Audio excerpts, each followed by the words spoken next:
요나서 1장 1절부터 17절 말씀을 가지고 순결이라는 제목으로 하나님 말씀 나누겠습니다. 오늘은 요나서 말씀입니다. 요나서는 특별히 얼마 전에도 우리 성도님들과 나누었죠. 주일 예배 때 4번에 걸쳐서 요나서 한 장 한 장 4장이기에 한 달 동안 나눈 말씀이 요나서입니다. 그럼에도 불구하고 성령 하나님께서 오늘 저와 여러분에게 또 다른 색다른 은혜를 주실 줄 믿습니다. 그것은 하나님의 말씀이 살아있기 때문입니다. 운동력이 있기 때문입니다. 그러므로 동일한 은혜가 아니라 또 다른 은혜, 또 색다른 은혜를 오늘 하나님께서 이 요나서, 우리가 잘 아는 말씀, 얼마 전에 나눈 말씀이지만 또다시 우리에게 주신 은혜는 새로울 줄 믿습니다. 오늘은 특별히 요나의 이름을 통해서 은혜를 나누고자 합니다. 선지자의 이름은 성경에 그냥 기록된 것이 아닙니다. 일종의 메시지입니다. 우리가 요즘 새벽기도 때 얼마 전에 아모스서 나누었죠. 아모스의 이름이 뭡니까? 짐을 짊어진 자라는 것입니다. 하나님의 짐, 법이라는 짐, 그거 짊어지고 살라는 거예요. 그거 벗어버리면 좋은 것 같지만, 자유로운 것 같지만 그렇지 않다라는 거예요. 연에게 연줄은 생명줄입니다. 소방서에게 소화기는 생명줄입니다. 잠수부에게 산소통은 생명통입니다. 하나님의 법을 짊어지고 살아가는 것, 그 법대로 살아가는 것은 복된 일인 줄 믿습니다. 그게 아모스라는 이름이 보여주는 메시지입니다. 오늘 새벽에 오바댜서를 나눴습니다. 오바댜라는 뜻은 무엇입니까? 하나님의 종이라는 뜻입니다. 에돔이라는 나라를 심판하면서 특별히 오바댜라는 사람을 통해서 에돔이라는 나라를 심판합니다. 왜 에돔이라는 나라를 심판할 때 다른 사람도 아니고 오바댜라는 사람을 통해서 심판할까요? 에돔이라는 나라가 하나님의 종이 아니라 세상의 종, 마귀의 종에 끌려서 살아갔기 때문입니다. 에돔은 누구입니까? 에서의 후손입니다. 에서가 누구입니까? 야곱의 형입니다. 에서라는 말은 불금이라는 뜻인데 왜 불금입니까? 팥죽 사건 이야기했죠. 하나님이 주신 것들을 가볍게 여겼습니다. 그래서 팥죽 한 그릇에 동생 야곱이 제안하는 그 제안에 넘어가서 강요도 안 했는데 자기가 팥죽 한 그릇에 장자권을 팔아먹어버렸죠. 에돔이라는 나라, 에서라는 사람을 생각할 때마다 주시는 메시지 잊지 마십시오. 가벼이 여기면 빼앗깁니다. 경홀히 여기면 엄청나게 어려운 일을 당합니다. 하나님이 주신 것들 귀하게 여겨야 됩니다. 건강하십니까? 귀하게 여기십시오. 가정이 행복합니까? 가정을 귀하게 여기십시오. 우리 교회 하나님이 주신 줄 믿습니다. 금요철야 귀하게 여기십시오. 서로 귀하게 여기십시오. 찬양팀 귀하게 여기시고, 교사들 귀하게 여기시고, 남성교회, 여성교회, 안수집사님들, 어른들 귀하게 여겨야 됩니다. 귀하게 여기지 않으면 빼앗깁니다. 에서는 귀하게 여기지 않았어요. 그래서 결국 야곱에게 그것을 빼앗기고 나서 그 다음부터 질투의 화신이 됩니다. 동생을 미워합니다. 그게 자기만 아니라 후손까지 이어집니다.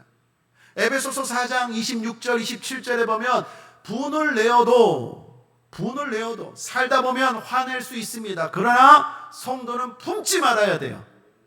분을 내어도 해가 지도록 품지 말라. 그래서 마귀로 하여금 틈을 타지 못하게 하라. 여러분, 마귀가 우리를 공격합니다. 아무나 공격합니까? 그렇지 않아요. 틈을 보이는 사람에게 공격합니다.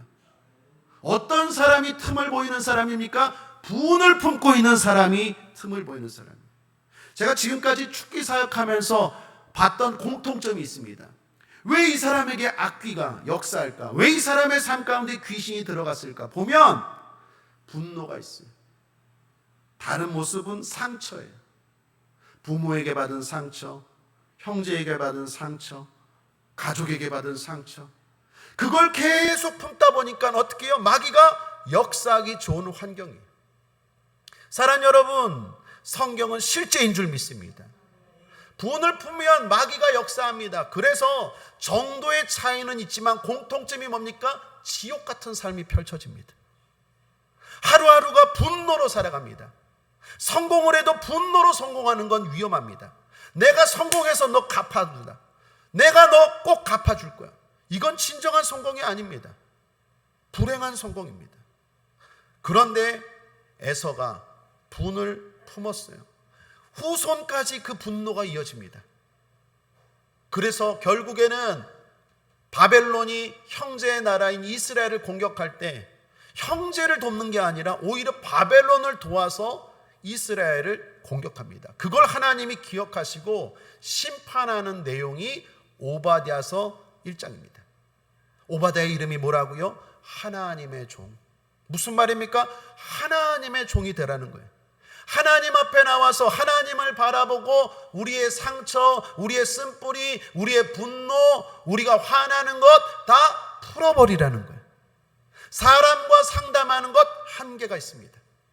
하나님 앞에 십자가 앞에 풀어놓을 때 해결될 줄 믿습니다. 그렇지 않으면 에돔처럼 세상의 종, 마귀의 종이 돼서 결국에는 불행한 삶을 산다는 것입니다. 아모스나 오바댜나 그 외의 선지자도 마찬가지입니다. 이름에는 메시지가 있습니다. 자, 그렇다면 요나라는 이름의 뜻은 뭘까요? 비둘기입니다. 비둘기. 하나님은 요나라는 이름을 통해서 우리에게 주고자 하는 메시지가 뭘까요? 비둘기는 성경에서 세 가지를 의미합니다. 하나는 어리석은 자를 말할 때 비둘기를 이야기합니다. 또 하나는 순결한 사람을 이야기할 때 비둘기를 언급합니다.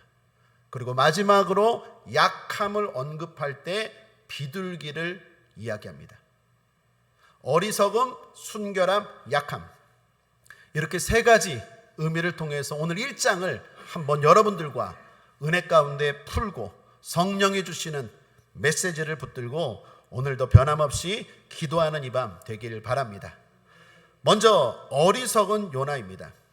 하나님이 요나에게 명령을 내리십니다. 명령을 내린다는 것은 일단 사랑하신다는 증거입니다. 말씀이 들린다, 나에게 뭔가를 시키신다 라는 것은 하나님이 사랑하고 계시다는 증거인 줄 믿습니다. 하나님은 사랑하지 않는 자에게는 어떤 말씀도 어떤 명령도 하지 않으십니다. 그러므로 가장 무서운 심판은 하나님의 침묵입니다. 그런데 문제는 하나님의 명령이 요나의 마음에 들지 않았다라는 거예요.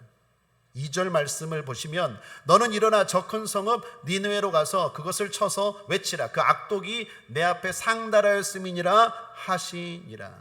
니느웨 사람들에게 복음을 전하라는 것입니다. 그들이 복음을 듣고 회개하고 구원받게 하라라는 것입니다. 그런데 이 말씀이 요나의 마음에 싫었어요. 니느웨라는 도시 아수르라는 나라의 수도인데 그 아수르라는 나라, 그 수도인 니느웨는 요나가 담고 있는, 요나가 머무는 이스라엘의 원수였습니다. 원수를 넘어 니느웨는 악한 나라였습니다. 이런 악한 나라의 사람들이 구원받는다는 것은 정의롭지 못하다라고 요나는 생각했어요. 여러분, 우리도 그럴 때가 있습니다. 하나님의 말씀이라 하여도 때로는 싫을 때가 있습니까? 없습니까? 있죠. 하나님의 말씀인 건 아는데 그 말씀이 요나처럼 마음에 들지 않을 때가 있어요. 내 생각과 다를 때가 있어요. 아니요, 어쩌면 더 많을지 모르겠어요. 자, 그럴 때 어떻게 해야 될까요? 하나님의 말씀을 불순종한다, 아니면 억지로라도 순종한다. 1번입니까? 2번입니까? 답은 항상 3번입니다. 불순종하는 것 안 돼요. 순종하는데 억지로 순종하는 것 안 돼요. 3번은 뭘까요? 순종하되 기쁜 마음으로 순종해야 돼요. 그럼 어떻게 기쁜 척 해야 됩니까? 마음은 안 기쁜데 기쁜 척 하면서 순종합니까? 그건 위선이죠. 진짜 기쁨으로 순종해야 돼요. 그래서 필요한 게 기도입니다. 하나님은 좋으신 분입니다. 하나님은 우리에게 좋은 것을 말씀하는 줄 믿습니다. 하나님을 위해서만이 아니라 하나님이 명령한 명령은 요나에게도 좋은 명령입니다. 우리에게도 마찬가지입니다. 하나님을 위해서만 하라는 게 아니라 하나님도 좋지만 무엇보다도 우리에게도 좋은 걸 말씀하십니다. 그런데 문제는 내가 보기에 좋지가 않아요. 그래서 기도하는 거예요. 하나님이 보시는 그 좋은 것을 나도 보게 하여 주옵소서. 내가 영안이 어두워서 이게 좋은 건지 몰라요. 마치 어린아이가 아빠 엄마가 좋은 걸 주는데 그 마음을 헤아리지 못하고 땡깡을 써요. 싫어, 안 해. 부모 입장에서는 답답하죠. 이거 좋은 거야. 너한테 좋은 거야. 그때 어떻게 해야 됩니까? 하나님, 나에게 영안을 열어주셔서 하나님이 이것을 좋게 생각하셔서 시키셨을 텐데 나도 그것을 보게 하여 주옵소서. 기도해야 됩니다. 그리고 보면 어떻게 될까요? 이해가 돼요. 그래서 시키는 거구나. 그래서 하라는 거구나. 그래서 말씀하시는 거구나. 그 마음을 가지고 기쁘게 자원하는 마음으로 순종해야 됩니다. 하나님이 받으시는 건 자원하는 것입니다. 자원하여 드리는 예물, 자원하여 드리는 예배, 자원하여 드리는 찬송, 자원하여 드리는 전도, 자원하여 드리는 봉사를 기뻐하시지 억지로 끌려 나와서 하는 것 하나님 기뻐하지 않으십니다. 그러므로 그 딜레마를 극복하기 위해서는 다시 강조합니다. 기도하십시오. 이게 분명히 좋은 것이어서 나에게 시키실 텐데 나도 그것을 보고 좋은 마음이 생기게 하여 주옵소서. 그래서 기쁘게 찬양하게 하시고 기쁘게 기도하게 하시고 기쁘게 예물 드리게 하시고 기쁘게 봉사하게 하시고 기쁘게 하나님 말씀에 순종하게 하여 주시옵소서라고 기도해야 될 줄 믿습니다. 일전에 열심히 신앙생활하는 청년이 있었습니다. 그 바쁜데도 새벽기도 나오고 직장에 나갔습니다. 제가 전에 있던 교회에는 새벽기도가 2번 있었습니다. 한 번은 새벽 4시 반이고 두 번째는 새벽 6시였습니다. 그런데 이 친구가 새벽 6시 2부 새벽기도를 드리고 그 아침에 직장으로 간단하게 샌드위치나 뭐 먹고 출근하는 것입니다. 너무나 신실한 청년이었는데 어느 날부터 이 청년이 새벽기도를 1부 나오는 거예요. 저는 1부도 하고 2부도 하니까 누가 나오는지 보잖아요. 1부 4시 반에 새벽기도를 나오는 거예요. 제가 한편으로 그 청년을 보면서 짠하다라는 생각이 들었어요. 기도가 나오더라고요. 하나님 너무하십니다. 저 청년 열심히 사는데 새벽기도 1부 드리고 나갈 정도로 회사를 어렵게 하고 힘들게 하면 어떻게 합니까? 하나님 인도하시고 선한 길로 축복하여 주옵소서. 이 기도가 절로 나오더라고요. 짠해 보였어요. 안타까워 보였어요. 그러다가 그냥 지나가다가 어떻게 딱 마주쳐서 대화를 할 수 있게 됐어요. 제가 먼저 말했습니다. 요즘 힘들지. 새벽기도 2부 나오다가 요즘은 1부 나오대. 너무 힘들지. 회사가 바쁜가 봐. 그랬더니 환한 얼굴로 말하더라고요. 목사님 안 힘들어요. 안 힘들어? 2부 새벽기도 하고 나갈 때도 막 힘들어 보이던데 1부 4시 반인데 안 힘들어? 그랬더니 안 힘들어요. 하나님이 응답해 주셨어요. 저 직장 옮겼어요.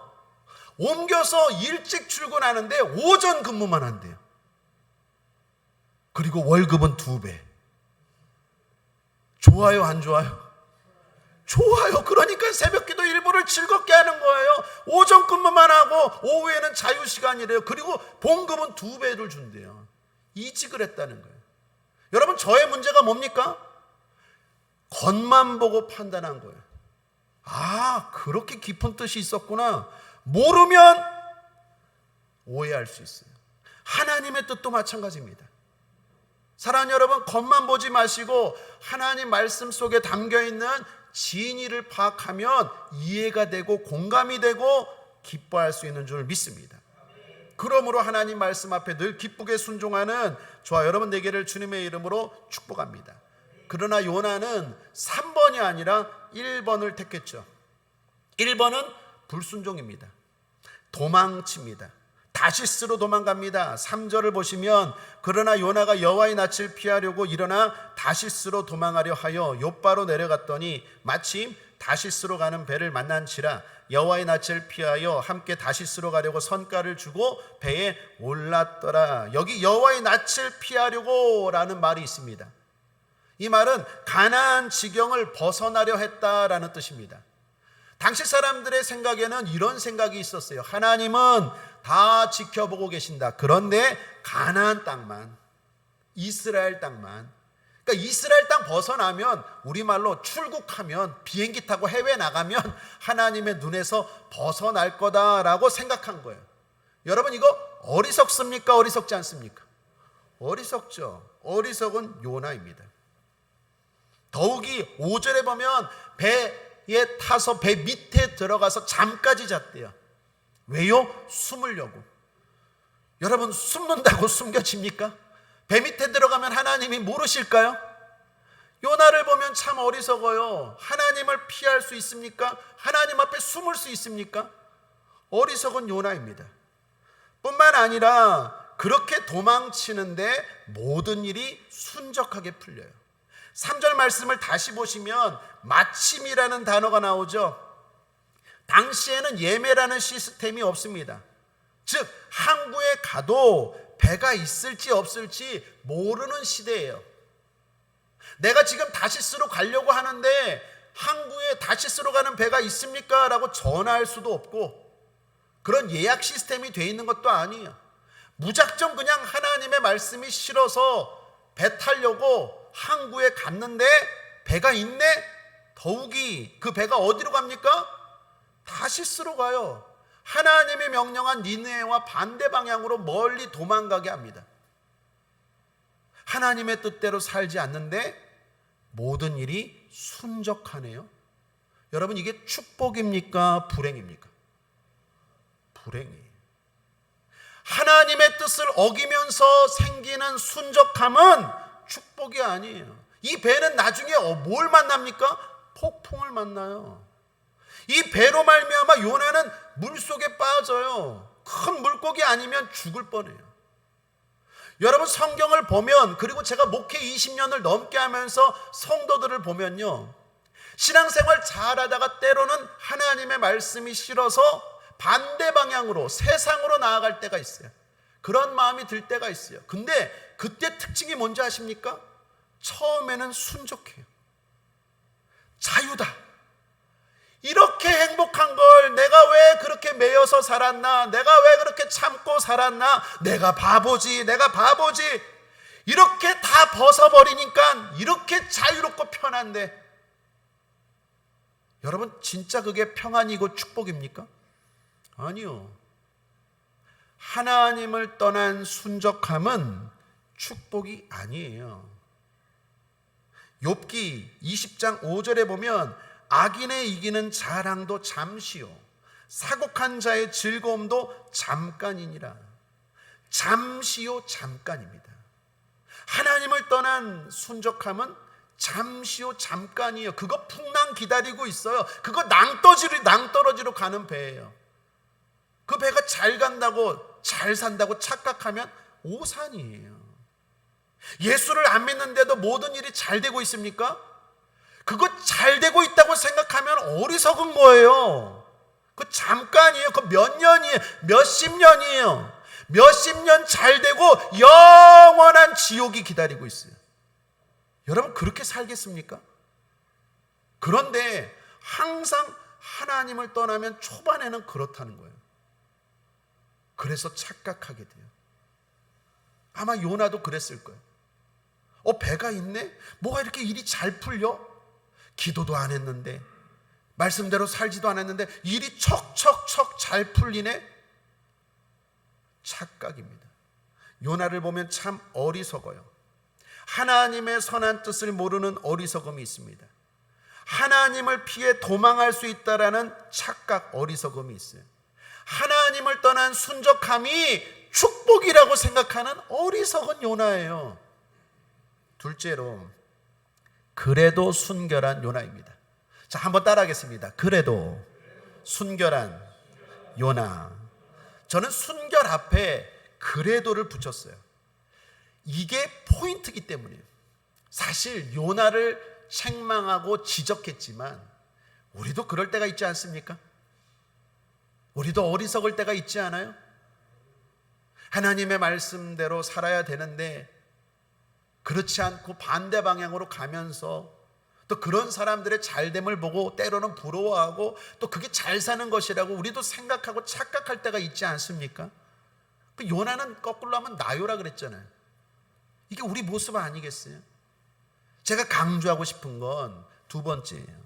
우리도 이런 모습이 있는데 요나에게서 배우는 두 번째는 그래도 요나는 순결했어요. 여러분, 요나가 다시스를 향해 떠났습니다. 그런데 떠난 지 얼마 안 되어서 폭풍을 만나죠. 이게 참 이상해요.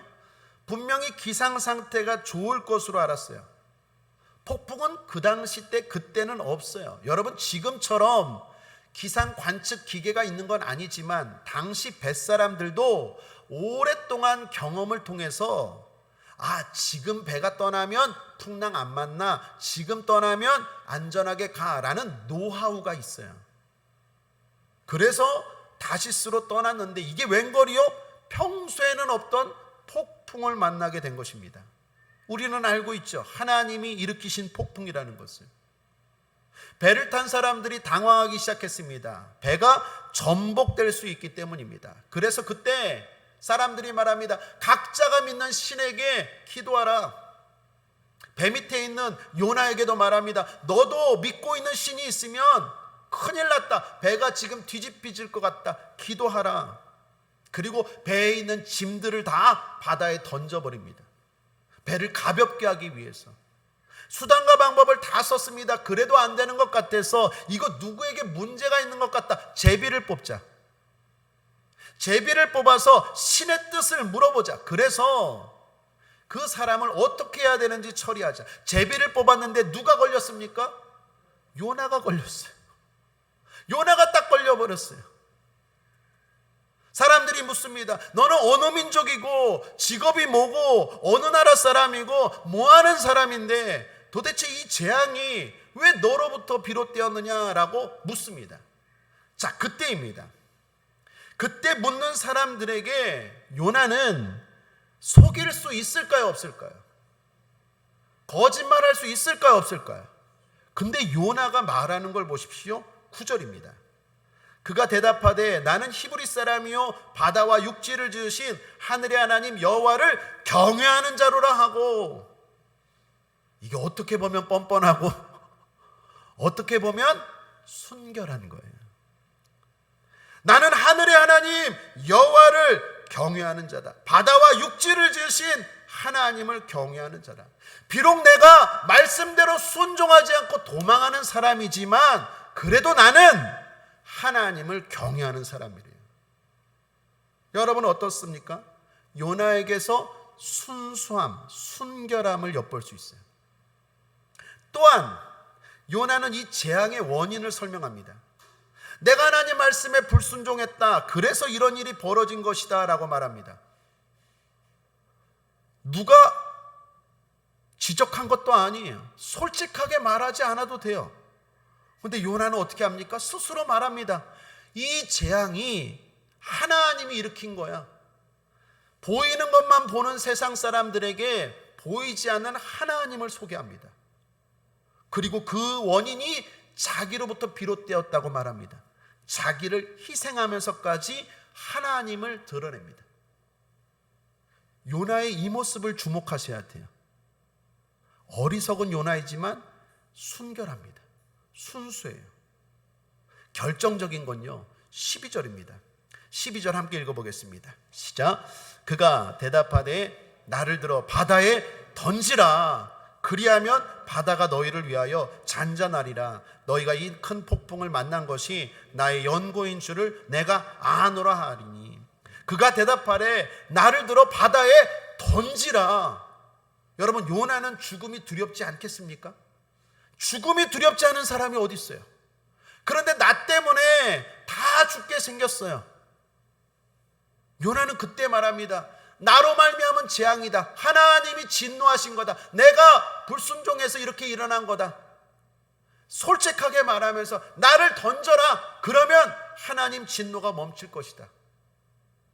여러분, 요나의 이 모습 때문에 하나님이 아마도 요나를 선지자로 택하신 걸 거예요. 저는 이 모습을 여러분께 강조합니다. 순결하십시오. 순수하십시오. 우리도 때로는 어리석은 모습을 보일 때가 있어요. 그러나 그럼에도 불구하고 내가 누구를 믿는 자인지, 그리고 하나님은 어떤 분인지, 그리고 순결하게 그 문제를 책임지고 나의 잘못을 드러내고 나아갈 수 있는 사람, 그 모습이 요나가 그렇게 불순종함에도 불구하고 하나님 앞에 쓰임받는 비결이에요. 그런데 이 모습이 예수님의 제자들에게서도 보이고 바울에게서도 보이고 성경에 나오는 하나님의 사람들에게서도 다 보여요. 다윗도 그랬고 아브라함도 그렇고. 아브라함도 얼마나 어리석습니까? 자기가 살고자 해서 자신의 부인을 누이라고 속입니다. 그것도 2번이나. 다윗은 얼마나 더 어리석습니까? 하나님 말씀에 불순종해서 간음죄와 살인죄까지 졌어요. 근데 그들에게서 보이는 모습이 뭡니까? 순결함이에요. 예수님의 제자들은 어떻습니까? 하나같이 예수님을 부인하고 도망쳤던 자들이지만 결국 그들의 모습 가운데 순결함이 있어요. 그래도 나는 하나님을 경외하는 자다. 하나님은 살아계신다. 내가 책임지겠다. 내 때문이다. 나 때문이다. 한번 따라하겠습니다. 모든 게 내 탓이요. 모든 게 내 탓이다.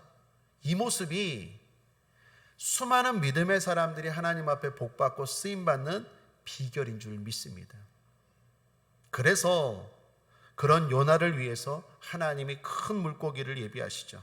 17절입니다. 여호와께서 이미 큰 물고기를 예비하사 죽고자 하면 사는 줄 믿습니다. 낮춰진다고 낮아지는 게 아니라 하나님이 오히려 높이시는 줄 믿습니다. 책임지면 하나님이 함께 하시는 줄 믿습니다.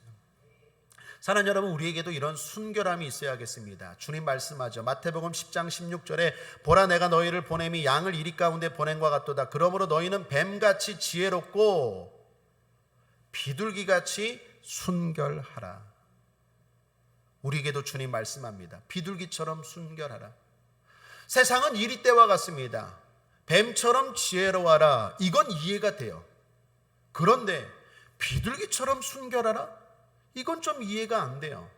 비둘기처럼 순결하면 이리와 같은 세상 속에서 맨날 당하고 맨날 업신여김 당하고 가만히로 보이고 이해가 안 돼요. 그런데 주님은 뭐라고 말합니까? 순결하라라고 말합니다. 왜 그렇습니까? 주님이 순결하시기 때문이에요. 주님이 순결을 좋아하시기 때문이에요. 그리고 순결한 자와 주님이 함께 하시기 때문이에요. 양은 이리를 이길 수 없어요. 죽었다 깨어나도 이리를 이길 수 없어요. 우리는 세상을 이길 수 없어요. 수단과 방법을 가리지 않고 사업하고, 수단과 방법을 가리지 않고 공부하고, 수단과 방법을 가리지 않고 권력을 잡으려는 세상 사람들을 어떻게 정도를 걸어가면서 정직하게 사는 우리가 이길 수 있겠습니까? 온갖 편법과 온갖 부정행위를 저지르는 세상을, 양심의 가책도 없이 그런 것들을 행하는 세상을, 이리와 같은 세상을 어떻게 성도가 정도를 걸었는데 이길 수 있겠습니까? 못 이긴다니까요. 그런데 성도가 이기네. 어떻게? 목자 때문에. 이리는 목자가 없어요. 양은 목자가 있어요. 그래서 양은 순결하게 살아야 돼. 우리의 힘으로 이기는 거 아닙니다. 우리의 힘은 다윗이 골리앗 앞에 선 것처럼 물맷돌에 불과해요. 골리앗의 무기는 뭡니까? 겉으로 비교해도 비교가 안 돼요. 칼과 창과 단창입니다. 여리고 성을 보십시오. 뿐만 아니라 모든 성경에 나오는 하나님을 대적했던 자들을 보십시오. 얼마 전에 소개했던 이스라엘의 6.1 전쟁도 보십시오. 시리아와 요르단과 이집트 연합군과 이스라엘이 싸웠어요. 6일 만에 이스라엘이 이깁니다. 세상을 양과 같은 우리가 이길 수 없어요. 똑같이 경쟁해서 이길 수 없어요. 그런데 이기네? 어떻게? 목자 때문이에요. 우리에게는 목자 대신 주님이 계십니다. 생명을 걸고 우리를 지키는 목자가 계세요. 그 목자가 우리에게 뭐라고요? 순결하래요. 가만히로 봐도 가만히로 있으래요. 손해보는 것 같아도 그렇게 살래요. 왜? 내가 싸워주겠다라는 거예요. 내가 함께 하겠다라는 거예요. 그러므로 사랑하는 여러분, 요나를 보십시오. 순결해야 돼요. 다시 강조합니다. 요나가 죽었습니까? 순결하게 다 고백하고 이 바보 같은 놈이 좀 숨기지 감추지 그냥 그걸 다 이야기하고, 이거 얼마나 순수합니까? 어떻게 보면 세상적으로 볼 땐 미련하고 어리석어요. 요나야 그런 말을 왜 하니 굳이. 그런데 그냥 다 솔직하게 얘기해요. 그리고 나 던져라. 던져라 그러니까 뱃사람들이 오히려 못 던져요. 처음에는 안 던지려고 막 애썼다고 성경에 나와요. 그러니까 워낙 솔직하게 나오니까. 근데 도저히 안 되니까 던져버렸어요. 요나가 죽었습니까? 죽지 않아요. 순결한 아브라함이 죽었습니까? 죽지 않아요. 아니요, 오히려 복의 근원이 됩니다. 이삭도 그렇고 요셉도 그렇고 다윗도 그렇고 예수님의 제자들 그렇습니다.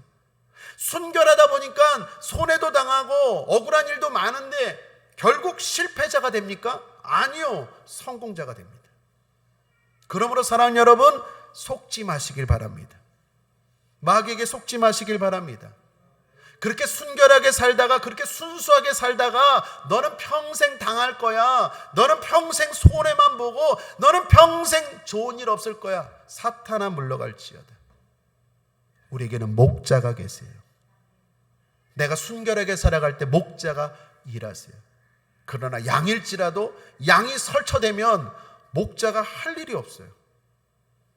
우리가 주님을 의지하고 때로는 우직하게 바보처럼 순수하게 순결하게 있는 그대로 정직하게 살아갈 때 목자 되신 주님이 우리와 함께 하시고 우리의 삶 가운데 역사하고 도적하는 이 일이 때 마귀의 역사를 다 물리치시고 승리케 하실 줄 믿습니다. 그러므로 사랑하는 여러분, 지금까지 순결하지 못했다면 오늘 이 시간부터라도 다시 한번 주님, 저에게 순결한 마음을 달라고 기도하시길 바랍니다. 로마서 12장 2절에 너희는 이 세대를 본받지 말고 오직 마음을 새롭게 함으로 변화를 받아. 변화는 받는 것입니다. 변화는 하는 게 아니라 변화는 받는 거예요. 내가 하는 건 뭡니까? 마음을 새롭게 하는 거예요. 하나님, 지금까지는 내가 이리와 같은 세상에서 내가 이겨보려고 나도 그들과 함께 똑같이 악을 행하고 불법을 자행하고 수단과 방법을 가리지 않고 싸워봤는데 안 됩니다. 내가 오늘부터 새롭게 싸우기로 마음을 고쳐먹습니다. 순결하게 살기로, 순결하게 사업하기로, 순결하게 학교 다니기로, 순결하게 직장 다니기로 결단합니다. 주님, 변화시켜 주옵소서. 그럴 때 주님이 내 마음도 변화시켜 주시고 내 사업도 일하여 주시고 내 학업도 일하여 주셔서 결국 말도 안 되게 하나님이 승리케 하실 줄 믿습니다. 그게 우리가 이 땅을 살아가는 승리의 비결인 것입니다. 요나가 그래도 잘한 건 순결입니다. 그러므로 마지막 세 번째입니다. 약함입니다. 비둘기의 마지막 의미는 약함이라고 했습니다. 구약에서 제사 드릴 때 가장 가난한 자들의 예물이 비둘기입니다. 돈이 있고 부유한 사람들은 소를 드리거나 그렇지 않은 사람들은 염소를 드리거나 양을 드립니다. 그런데 가난한 사람들이 드리는 예물, 그게 바로 비둘기입니다. 그러니까 비둘기는 약함을 의미합니다. 요나는 약하죠. 우리도 그렇습니다. 약한 자가 강한 세상에서 살기 위해서는 하나님을 의지해야 합니다. 요나처럼 기도해야 됩니다. 2장 전체가 요나의 기도인 것 아시죠? 요나서 4장 전체 중에 한 장이 기도입니다. 약한 자가 강하게 사는 비결은 기도입니다. 약한 자가 강한 세상을 이기는 비결은 기도입니다. 하나님을 의지해야 됩니다. 요나는 그걸 물고기 뱃속에서 깨달았습니다. 그러나 우리는 지금 깨닫고 있는 줄 믿습니다. 우리가 이깁니다. 여러분이 이깁니다. 여러분이 잘 됩니다. 하나님이 높이시면 낮출 자가 없습니다. 하나님이 함께 하시면 막을 자가 없습니다. 이길 자가 없습니다. 중요한 건 내가 하나님을 의지하는 것입니다. 내 힘으로 싸우면 절대로 못 이겨요. 양은 1위를 못 이겨요. 아무리 머리를 쓰고 아무리 방법을 강구해도 똑같은 방법으로는 절대로 못 이겨요. 하나님이 나가게 만들어야 돼요. 그러려면 요나가 어떻게 해요? 약함을 인정하고 드디어 기도하기 시작합니다. 큰 물고기 뱃속에서 요나는 기도하기 시작합니다. 요나서 2장 1절부터 10절까지가 구구절절 요나의 기도입니다. 그러므로 사랑하는 여러분, 기도가 능력인 줄 믿습니다. 오늘도 주님 의지하십시오. 주님 의지하심으로 말미암아 여러분의 힘과 능력과 지혜로 안 되는 질병이 치료되고, 여러분의 힘과 능력과 지혜로 안 되는 문제가 해결되고, 여러분의 힘과 능력과 지혜로 안 되는 여러분의 사업과 각종 모든 일들이 형통하게 되기를 주님의 이름으로 축복합니다. 너무 가난한 시골 초등학교 3학년 학생이 있었습니다. 어느 날 친구 따라 교회 가서 설교를 들었습니다. 하나님은 우리가 무엇이든지 구하면 다 응답해 주신다. 초등학교 3학년 이 소년의 마음에 꿈이 생겼습니다. 하나님 앞에 기도해야겠다. 그 다음 날부터 성전에 나가 새벽 기도했습니다. 하나님, 저도 대학 가게 해 주세요.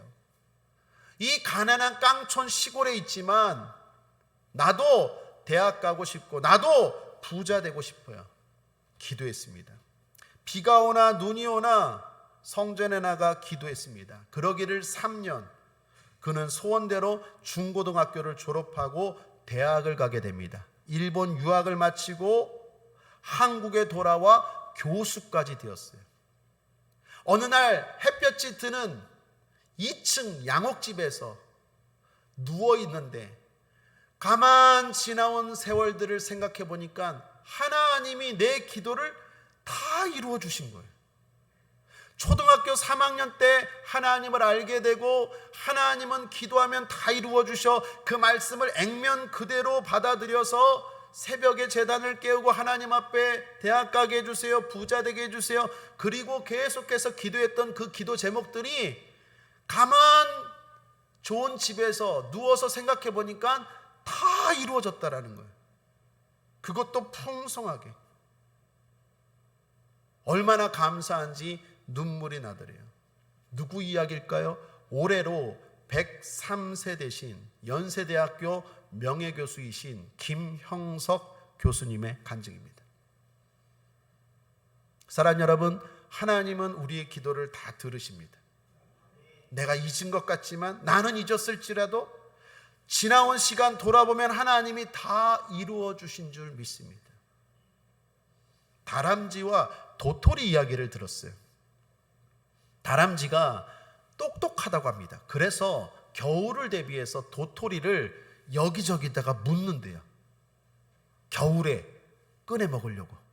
마치 김장김치 담아서 땅속에 묻는 것처럼 도토리를 다 묻어갖고 내가 나중에 겨울이 되면 꺼내 먹어야지. 거기까지는 머리가 좋은데 문제는 겨울이 다가왔는데 어디다가 숨겼는지 생각이 안 나네.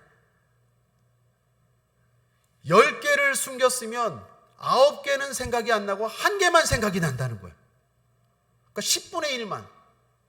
그러니까 10분의 1만 생각이 나고 10분의 9는 어디다 묻었는지 생각이 안 난대요. 어디다 묻었더라? 어디다 묻었더라? 그 다람쥐 보면 가끔 이러는 것 같더라고요. 그죠? 그게 아마 그 생각하나 봐요. 내가 어디다 묻었지? 어디다 묻었지? 다람쥐가 이러는 것 같아요. 그런데 반전이 있어요. 자기가 까먹은 10분의 9 다람쥐 그 묻은 도토리 있잖아요. 그게 땅 속에서 거름이 돼갖고요, 나무에 충분한 영양분이 되어서 나무를 튼튼하게 만들어갖고 도토리를 주렁주렁 매달리게 해갖고 떨어뜨리게 만든대요. 까먹음이 헛수고가 아니라는 거예요. 제가 그때 기도가 생각났어요. 우리는 때로는요, 기도하고 까먹어요. 우리 어떤 청년이 그러더라고요. 목사님, 기도하다가 기도 제목이 생각 안 나면 하나님 아버지, 뭐라 그랬더라? 하나님 아버지, 나는 생각이 안 나는데 하나님이 구하지 않은 것도 주실 줄 믿습니다. 여러분, 우리가 그래요. 그런데 놀라운 건 하나님이 다 기억하시고 갚아주시는 줄 믿습니다. 우리는 다람쥐 같아요. 때로는 기도하고도 까먹어버려요. 기도하고도 잊어먹어버려요. 그런데 김영석 교수님처럼 돌아보면 하나님이 다 이루어 주시는 줄 믿습니다. 그러므로 사랑하는 여러분, 어리석지만 순결함으로 주님 의지하십시오. 기도하십시오. 때로는 실패하고, 때로는 고집 피우고, 때로는 불순종하고, 그래서 풍파 만나고 고생하고, 그런 일들이 우리의 삶에도 크고 작게 있지만, 그럼에도 불구하고 우리를 사랑하시는 이유는 순결함이에요. 그럼에도 불구하고 우리가 승리하는 비결은 기도입니다. 주님 의지하면 그 모든 것들, 그 연약함 가운데서도 우리를 승리케 하실 줄 믿습니다. 말씀을 정리합니다. 요나의 이름에 담긴 의미 세 가지로 은혜를 나누었습니다. 요나는 비둘기라는 뜻입니다. 비둘기는 어리석음, 순결, 약함의 의미를 담고 있습니다. 요나는 어리석었습니다. 그래도 순결했어요. 순결이 중요합니다. 비록 어리석은 행동을 자주 할지라도 순결해야 합니다. 그래서 요나는 하나님께 쓰임받았어요. 그리고 기도했습니다. 결국 요나는 승리하는 인생으로 성경에 기록될 정도로 하나님 앞에 복받은 인물인 줄 믿습니다. 그러므로 사랑하는 여러분, 순결하게 삽시다. 더 나아가 기도합시다. 기도하겠습니다. 좋으신 하나님 아버지, 감사합니다. 오늘도 우리를 사랑하시고 우리처럼 부족하고 어리석은 자를 이토록 사랑하여 주시니 감사합니다. 하나님 의지합니다. 하나님, 부족하지만 어리석지만 그래도 순결하게 살아갈 수 있도록 우리의 마음과 우리의 믿음을 붙들어 주시옵소서. 아울러 기도하게 하여 주옵소서. 기도하지 못하게 방해하는 원수와 단마귀 예수 이름으로 명하노니 떠나갈지어다. 물러갈지어다. 어떤 이유로든지 하나님을 놓치는 일 없게 하여 주옵소서. 기도가 멈춰지는 일 없게 하여 주옵소서. 기도가 중단되는 일 없게 하여 주옵소서. 양이 이리와 같은 세상을 이기는 방법은 목자를 의지하는 일밖에 없는 줄 믿사오니 하나님 아버지, 오늘도 기도로 주님을 의지하는 하나님의 자녀들 세상 속에서 승리하게 하여 주옵소서. 높여 주시옵소서. 강하게 하여 주옵소서. 부유하게 하여 주옵소서. 복되게 하여 주옵소서. 감사드리며 예수님의 이름으로 축복하고 기도했습니다. 아멘.